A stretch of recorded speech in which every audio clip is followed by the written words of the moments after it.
সুস্বাগতম। আমি Mohammad Maksudur Rahman, instructor tech, computer ও তথ্য প্রযুক্তি বিভাগ, মানিকগঞ্জ টেকনিক্যাল স্কুল ও কলেজ। পাঠ শিরোনাম: ওয়ার্কবুক, ওয়ার্কশিট ও সেল অ্যাড্রেস এর বর্ণনা। পাঠ 25, অধ্যায় 8, কম্পিউটার ও তথ্য প্রযুক্তি 1, প্রথম পত্র, নবম শ্রেণী। এ পাঠ শেষে শিক্ষার্থীরা ওয়ার্কবুক, ওয়ার্কশিট ও সেল অ্যাড্রেস সম্পর্কে বর্ণনা করতে পারবে। আলোচ্য বিষয়সমূহ: ওয়ার্কবুক এর বর্ণনা,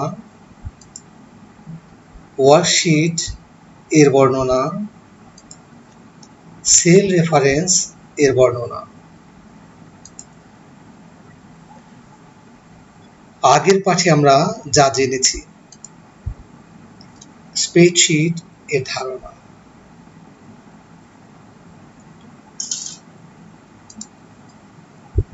স্প্রেডশিট প্যাকেজের তালিকা, স্প্রেডশিট প্যাকেজ হিসেবে মাইক্রোসফট এক্সেল। শিক্ষার্থী,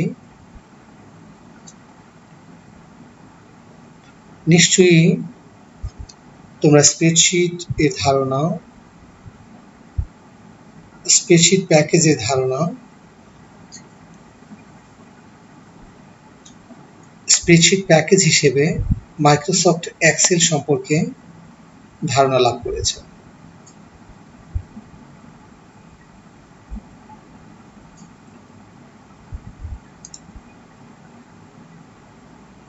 ওয়ার্কবুক।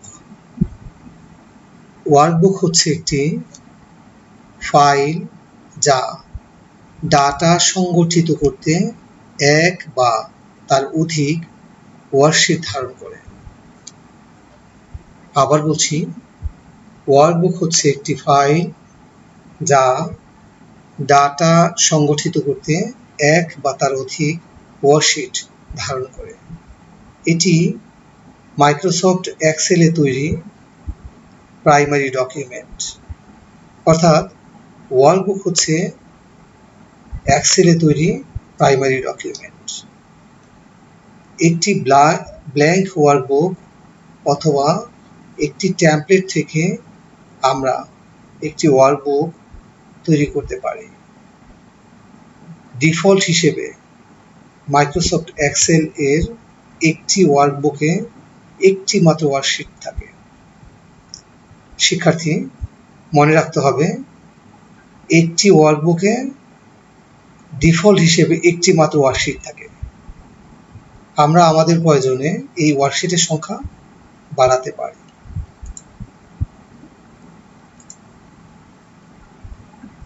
মাইক্রোসফট এক্সেলে ওয়ার্কবুক তৈরি করা সহজ। ফাইল হতে নিউ ক্লিক করে অথবা Ctrl+N কিবোর্ড কমান্ডের মাধ্যমে নতুন একটি ওয়ার্কবুক তৈরি করা যায়। প্রিয় শিক্ষার্থী, আমরা একবার দেখে নিই। আমরা একটা ওয়ার্কবুকে আছি, ফাইলে যাব, নিউ ক্লিক করব, ব্ল্যাঙ্ক ওয়ার্কবুক অথবা অন্য কোনো টেমপ্লেট আমরা ব্যবহার করতে পারি। আমরা এই পর্যায়ে ব্ল্যাঙ্ক ওয়ার্কবুকে ক্লিক করব আর এভাবেই একটি নতুন ওয়ার্কবুক 2 আমরা তৈরি করেছি। আবার আমরা এখন ওয়ার্কবুক 1 এ আছি, ফাইলে ক্লিক করেছি, নিউ ব্ল্যাঙ্ক ওয়ার্কবুক, আর আমরা ওয়ার্কবুক 3 পেয়েছি।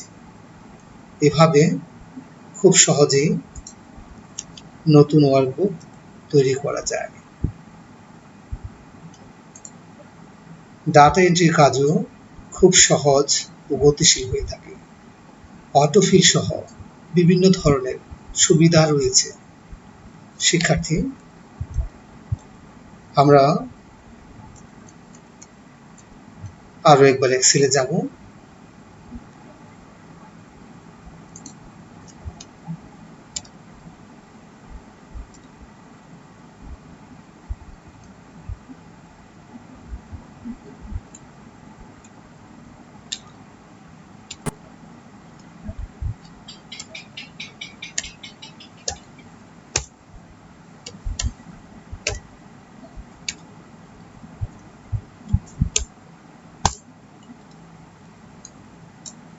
আমরা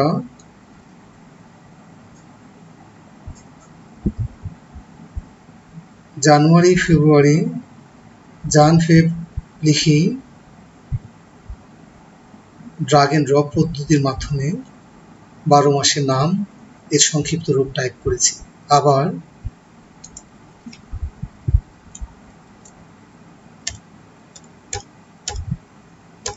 পূর্ণ নাম জানুয়ারি,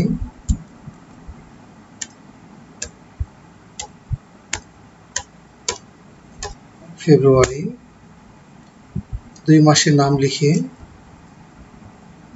ড্রাগ এন্ড ড্রপ পদ্ধতির মাধ্যমে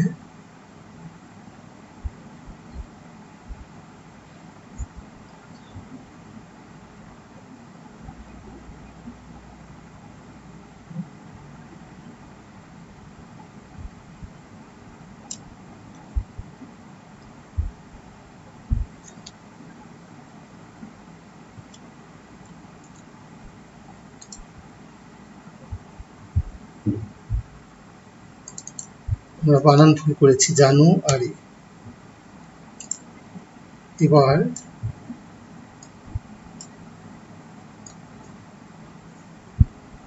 ড্রাগ এন্ড ড্রপ পদ্ধতির মাধ্যমে খুব সহজেই 12 মাসের নাম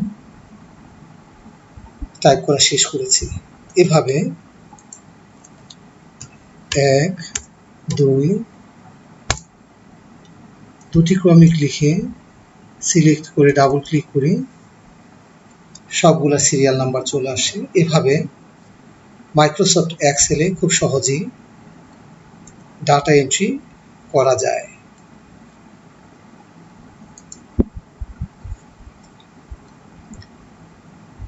ডাটা সহজ ও বোধগম্য উপস্থাপনের জন্য এক ক্লিকেই চার্ট তৈরি করা যায়। এতে কোয়েরি স্প্যান ব্যবহার করে বিভিন্ন ধরনের কোয়েরি তৈরি করা যায়। নিরাপত্তা নিশ্চিত করতে এতে পাসওয়ার্ড দেওয়া যায়। এক ওয়ার্কবুকের ডাটা অন্য ওয়ার্কবুকে রেফারেন্স অথবা লিঙ্ক হিসেবে ব্যবহার করা যায়। প্রয়োজনে ওয়ার্কবুক প্রিন্ট করা যায়। একাধিক ওয়ার্কশিট থাকলে প্রতিটি ওপেন করে প্রিন্ট করতে হয়।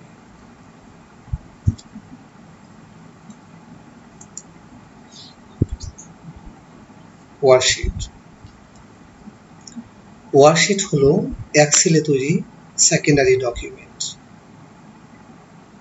এটি কলাম ও রোতে বিভক্ত। শিক্ষার্থী, এটি হচ্ছে ওয়ার্কশিট, শীট 1। আর এই ওয়ার্কশিট কলামে এবং রোতে বিভক্ত।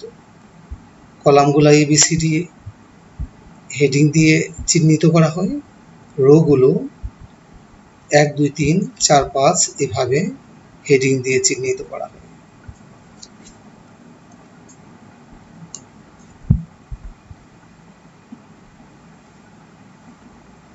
ওয়ার্কশিটে টেবুলার ফর্মে ডাটা সংরক্ষণ ও বিশ্লেষণ করা হয়।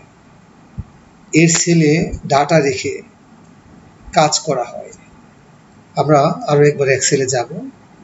আমরা যত ডাটা রেখেছি প্রত্যেকটা বিভিন্ন সেলে সেলে ডাটা রেখেছি। প্রত্যেকটা বিভিন্ন সেলে ডাটা রেখেছি। এভাবে বিভিন্ন সেলে ডাটা রেখে এখানে কাজ করা হয়ে থাকে। প্রত্যেক সেলে সংখ্যা, টেক্সট, ফর্মুলা ও ফলাফল ধারণ করে। প্রিয় স্টুডেন্ট, আমরা সেলগুলোতে টেক্সট রেখেছি, আবার সংখ্যা রেখেছি। একইভাবে আমরা এখানে যদি কোনো ফর্মুলা, এটা যোগ এই সেল, এভাবে এই ফর্মুলার ফলাফল সেল ধারণ করে থাকবে।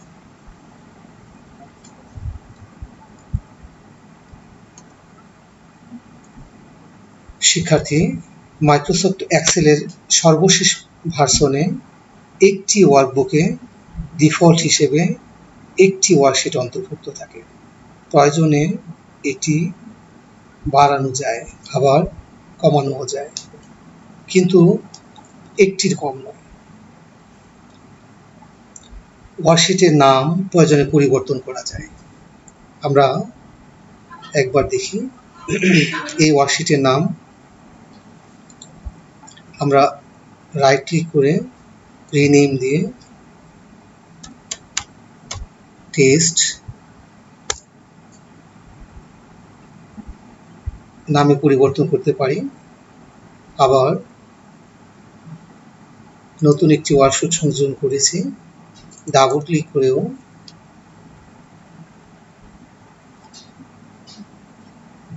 CIT নাম দিয়ে নাম পরিবর্তন করা যায়।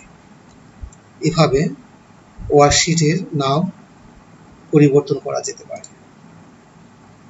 সেল অ্যাড্রেস বা রেফারেন্স।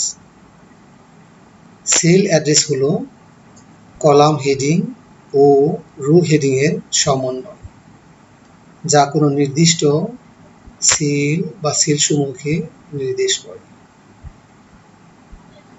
এই সেল অ্যাড্রেসে কলাম হেডিং এর পর রো হেডিং বসে। চিত্রে একটি সেল অ্যাড্রেস দেখানো হয়েছে।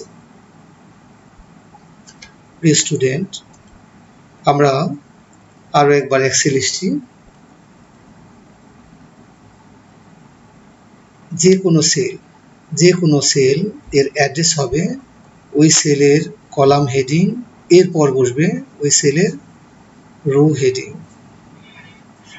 এই রো হেডিং এবং কলাম হেডিং মিলে সেলের অ্যাড্রেস হবে। এভাবে এই সেলের অ্যাড্রেস হচ্ছে C7, এই সেলের অ্যাড্রেস হচ্ছে B4, এই সেলের অ্যাড্রেস হচ্ছে C4। মূল স্ক্রিনে ফিরে আসি।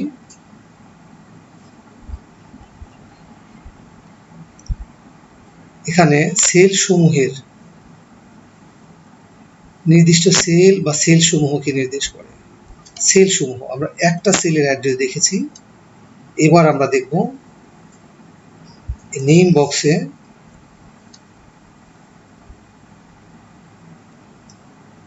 A1 reference range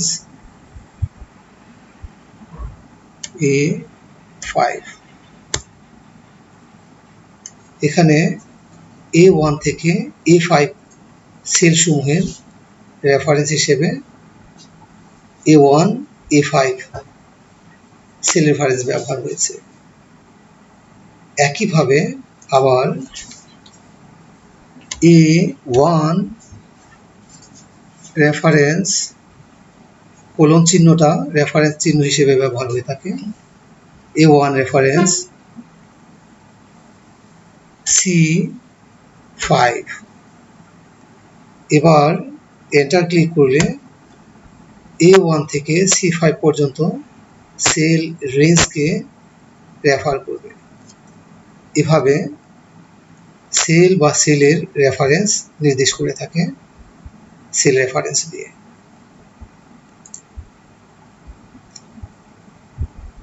cell reference তিন প্রকার হয়ে থাকে। এক, রিলেটিভ রেফারেন্স। দুই, অ্যাবসলিউট রেফারেন্স। তিন, মিশ্র রেফারেন্স।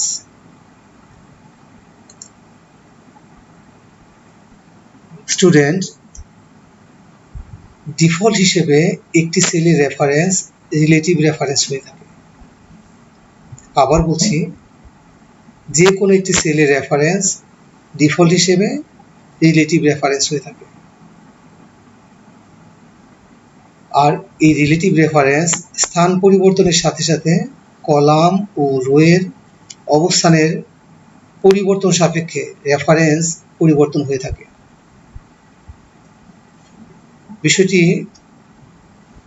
স্পষ্ট করার জন্য আমরা আরেকবার এক্সেলে আসছি।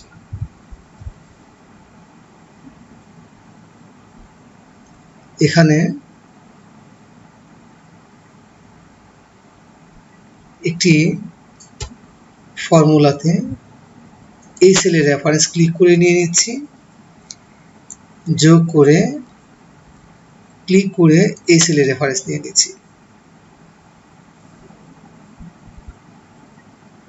এর মানে D4 সেলে আমরা একটা ফর্মুলা শুরু হয় সমান চিহ্ন দিয়ে।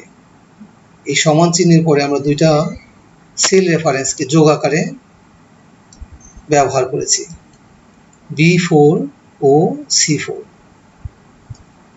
আমরা এন্টার করলে এন্টার টুল ব্যবহার করলে ফলাফল পাবো 10 যোগ 15 সমান 25।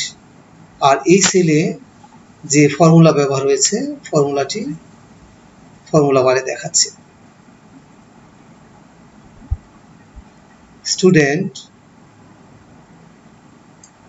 আমরা যখন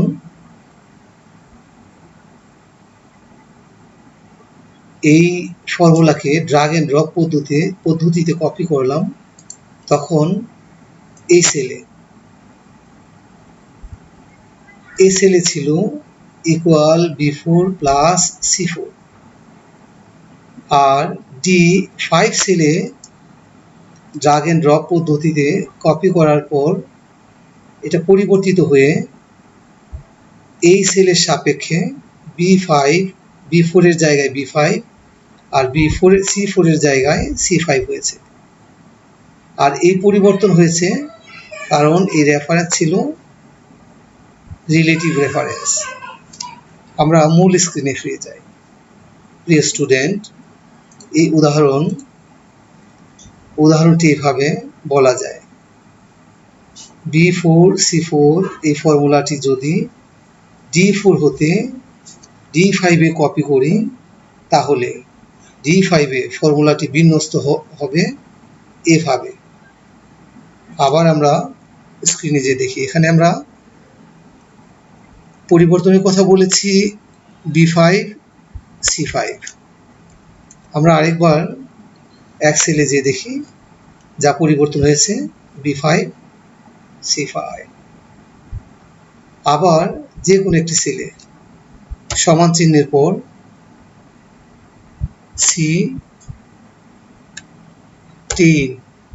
C10 একটা ফর্মুলা দিয়েছি, শুধু C10। এটা যদি আমি ড্রাগ এন্ড ড্রপ পদ্ধতিতে কপি করতে থাকি, আমরা দেখব এখানে ছিল C10, এখানে হচ্ছে C11, এখানে হচ্ছে C12। এভাবে সেলের অবস্থান পরিবর্তনের সাথে সাথে এই রেফারেন্সও পরিবর্তন হয়ে যায়। আবার যদি এটা আমরা রো বরাবর কপি করি সেক্ষেত্রে এটা পরিবর্তন ঘটবে। পরিবর্তন কি করছে? এটা ছিল C10, এটা হচ্ছে D10, C এর পরে D10, এটা হবে E10, এটা হবে F10। এভাবে রো এবং কলাম বরাবর রিলেটিভ রেফারেন্সের পরিবর্তন ঘটে থাকে।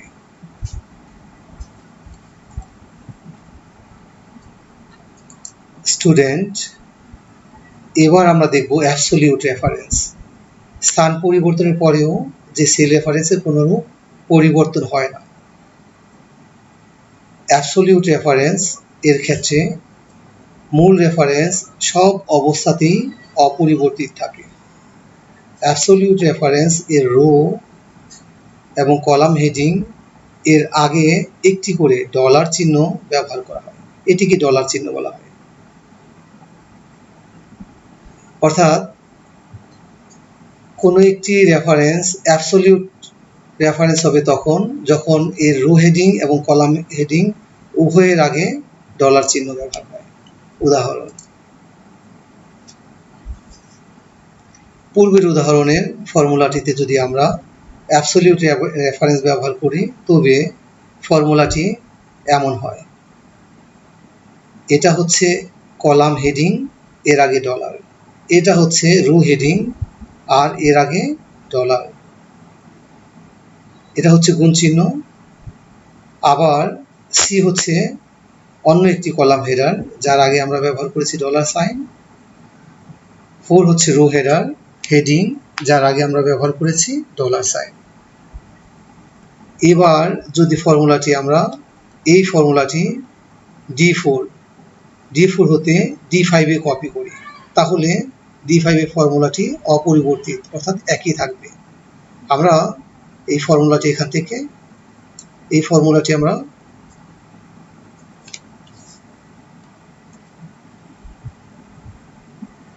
এটা আমরা মুছে দিই।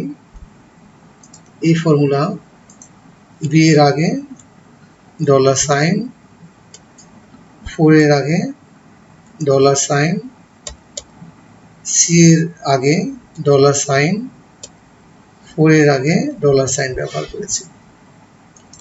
প্রিয় শিক্ষার্থী, তোমরা লক্ষ্য করলে দেখবে এখন এই রেফারেন্সটি একটি পূর্ণ অ্যাবসলিউট রেফারেন্স।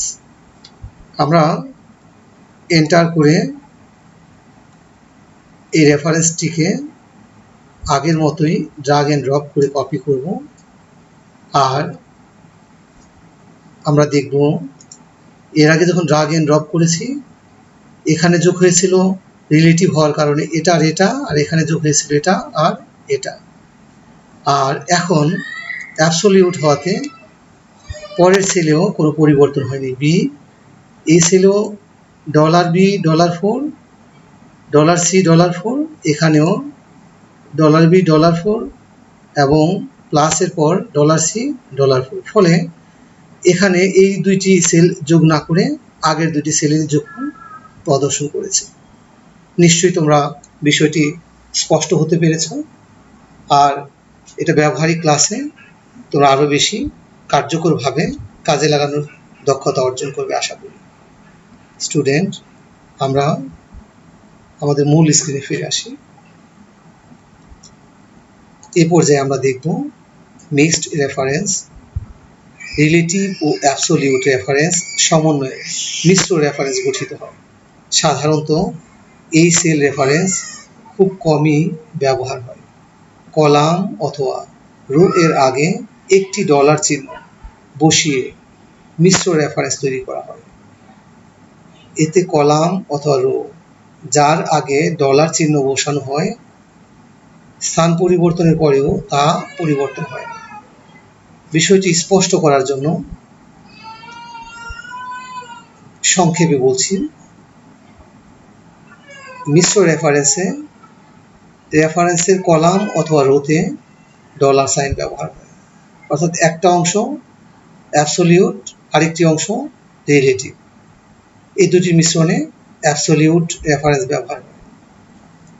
আমরা উদাহরণ থেকে ধারণাটি আরও স্পষ্ট করতে পারি।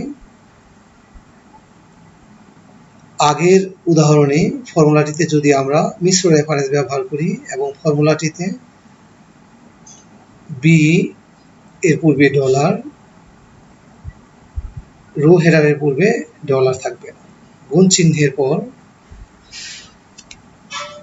কলামের পূর্বে ডলার থাকবে না, অর্থাৎ এটা হচ্ছে রিলেটিভ আর এটা হচ্ছে অ্যাবসলিউট।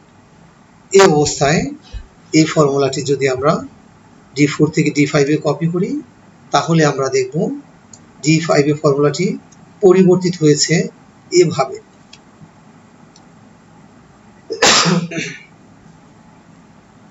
আমরা আরও একবার এক্সেলে যাব, এটি এই সেলটি মুছে দিব, আর এখানে যে রো এর পূর্বে ডলার সাইনটি মুছে দিব, আর এখানে যে কলামের পূর্বে ডলার সাইনটি মুছে দিব, অর্থাৎ এটিও মিক্সড, এটিও মিক্সড রেফারেন্স। এই পর্যায়ে এন্টার দিয়ে আমরা এই সেলটিকে কপি করব ড্রাগ এন্ড ড্রপ পদ্ধতিতে। প্রিয় শিক্ষার্থী, তোমরা লক্ষ্য করলে দেখবে এই দুটির গুণ কোনো অবস্থাতে 20 হবে না, এই দুটির গুণও কোনো অবস্থাতে 20 হবে না। যদি আমরা লক্ষ্য করে দেখি, আমাদের মূল ফর্মুলাটি ছিল $B4 $4, আর এখানে এসে এই রেফারেন্সের বি অপরিবর্তিত, কিন্তু 4 এর জায়গায় 5 হয়েছে, বি অপরিবর্তিত 4 এর জায়গায় 5 হয়েছে। আবার এই অংশে সি এর জায়গায়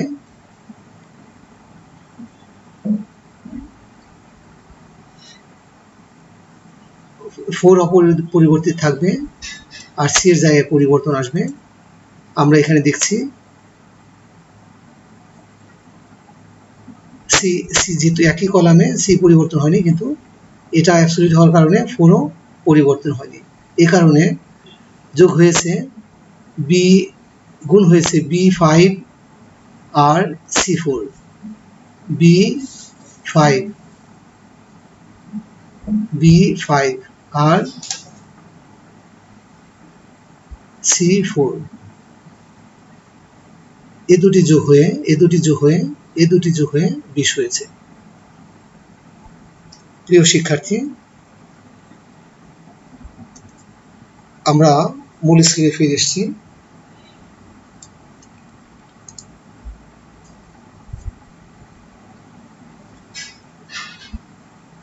এ পাঠে আমরা যা যা জেনেছি: ওয়ার্কবুক এর বর্ণনা, ওয়ার্কশিট এর বর্ণনা, সেল অ্যাড্রেস, সেল রেফারেন্স এর বর্ণনা, সেল রেফারেন্স এর প্রকারভেদ, relative reference, absolute reference, mixed reference. Student, স্মৃতিচারণ করছি, ওয়ার্কবুক হচ্ছে মাইক্রোসফট এক্সেলে তৈরি প্রাইমারি ডকুমেন্ট, যা এক বা তার অধিক ওয়ার্কশিট ধারণ করে। ওয়ার্কশিট হচ্ছে মাইক্রোসফট এক্সেলে সেকেন্ডারি ডকুমেন্ট, যা রো এবং কলামে বিভক্ত থাকে। সেল রেফারেন্স, সেল রেফারেন্স হচ্ছে কোনো সেলকে নির্দেশ করা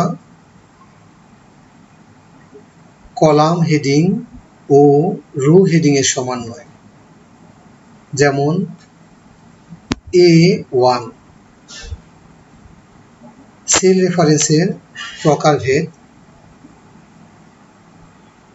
সেল রেফারেন্স হচ্ছে 3 প্রকার: relative cell reference, absolute cell reference, mixed cell reference. Relative cell reference হচ্ছে সেই রেফারেন্স যা অবস্থান পরিবর্তনের সাথে রেফারেন্সও পরিবর্তন করে ফেলে। উদাহরণ B4। Absolute reference, absolute reference হচ্ছে সেই রেফারেন্স যা স্থান পরিবর্তনের পরও অপরিবর্তিত থাকবে, যেমন $B $4। অর্থাৎ কলাম হেডিং এর আগে ডলার সাইন বসবে, একইভাবে রো হেডিং এর আগে ডলার সাইন বসবে। মিশ্র রেফারেন্স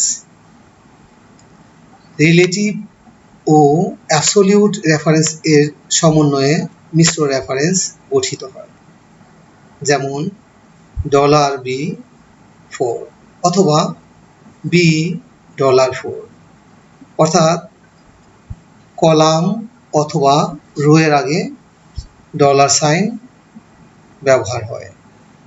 প্রিয় শিক্ষার্থী, নিশ্চয়ই তোমাদের অনেক প্রশ্ন রয়েছে। আমরা আমাদের প্রশ্ন ও উত্তর মিলিয়ে নেব। প্রশ্ন 1, ওয়ার্কবুক কাকে বলে? প্রিয় স্টুডেন্ট, ওয়ার্কবুক হলো মাইক্রোসফট এক্সেলে তৈরি প্রাইমারি ডকুমেন্ট, যা এক বা তার অধিক ওয়ার্কশিট ধারণ করে। মাইক্রোসফট এক্সেলের সর্বশেষ ভার্সনে ডিফল্ট হিসেবে কয়টি ওয়ার্কশিট থাকে? প্রশ্ন 2, মাইক্রোসফট এক্সেলের সর্বশেষ ভার্সনে ডিফল্ট হিসেবে কয়টি ওয়ার্কশিট থাকে? উত্তর, মাইক্রোসফট এক্সেলের সর্বশেষ ভার্সন 2019 এ ডিফল্ট হিসেবে একটি মাত্র ওয়ার্কশিট থাকে। প্রশ্ন 3, সেল রেফারেন্স বলতে কি বোঝায়? প্রশ্ন 3, সেল রেফারেন্স বলতে কি বোঝায়? সেল রেফারেন্স হচ্ছে কোনো সেলকে নির্দেশ করা রো এবং কলামের সমন্বয়, যেমন B4। এখানে B হচ্ছে কলাম হেডিং এবং 4 হচ্ছে রো হেডিং। আবার বলছি, সেল হচ্ছে রো এবং কলাম হেডিং এর সমন্বয়, যা কোনো নির্দিষ্ট সেলকে নির্দেশ করে। উদাহরণ B4, এখানে B হচ্ছে কলাম হেডিং, 4 হচ্ছে রো হেডিং। প্রশ্ন 4, সেল রেফারেন্স কত প্রকার ও কি কি? প্রশ্ন 4, সেল রেফারেন্স কত প্রকার ও কি কি? সেল রেফারেন্স 3 প্রকার। 1, relative reference. 2, absolute cell reference. 3, mixed cell reference. পুনরাবৃত্তি করছি, সেল রেফারেন্স 3 প্রকার। 1, relative cell reference. 2, absolute cell reference. 3, mixed cell reference. প্রশ্ন 5, অ্যাবসলিউট রেফারেন্স কিভাবে গঠিত হয়? প্রশ্ন 5, অ্যাবসলিউট রেফারেন্স কিভাবে গঠিত হয়? উত্তর, অ্যাবসলিউট রেফারেন্স গঠিত হয় কোনো সেলের কলাম হেডিং ও রো হেডিং এর পূর্বে ডলার সাইন বসে। উদাহরণ $C4। আবার বলছি, অ্যাবসলিউট সেল গঠিত হয় কোনো সেলের রো হেডিং ও কলাম হেডিং এর পূর্বে ডলার সাইন বসে। উদাহরণ $C4। প্রিয় স্টুডেন্ট, বাড়ির কাজে 1 ফর্মুলায় প্রয়োগ করে রিলেটিভ রেফারেন্স, অ্যাবসোলিউট রেফারেন্স, মিশ্র রেফারেন্স এর 5টি করে উদাহরণ দাও। আবার বলছি, বাড়ির কাজ 1 ফর্মুলায় প্রয়োগ করে রিলেটিভ রেফারেন্স, অ্যাবসোলিউট রেফারেন্স ও মিশ্র রেফারেন্স এর 5টি করে উদাহরণ দাও। কাজটি বোঝার জন্য আমরা একবার এক্সেলে এসেছি।